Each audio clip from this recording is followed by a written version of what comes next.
when your rows are cranking out super smoothly and then you come across the dreaded factory knot. What do we do with this?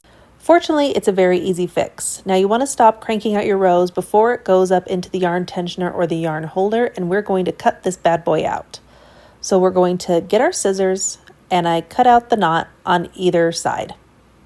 Once the knot is cut out, we're going to re-add on the yarn just like you would if you have to add on a second yarn skein, or if you are wanting to change colors. So I leave a long end, tail end of the yarn, and you can see the yarn is hooked underneath this needle here. So we want to put it in the middle of the machine. We have the yarn hooked down onto that needle.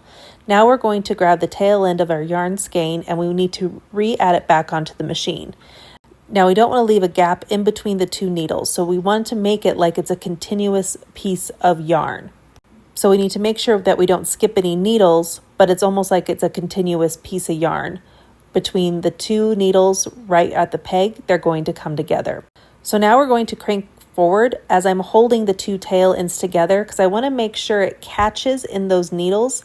And then I kind of pull tightly on the working end of my yarn that's still attached to the yarn skein. This is to make sure I don't get any large gaps and the knit stitches stay consistent. Once it comes around again, I'm going to hold onto those two tail ends of the yarn just to make sure that it doesn't pop off the needles or nothing drops. And then I'm holding on to the tail end of my yarn skein again with the left hand of my machine. And now we can crank forward. And I give it just a little bit of tug as it goes past the yarn holder, just a few times for a few rows to make sure that everything stays nice and tight and the stitches stay a consistent tension.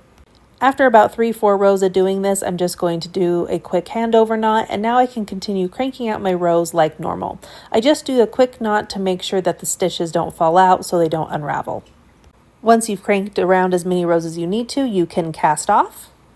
Once your project is off of the machine, we're going to move the machine out of the way to finish the project.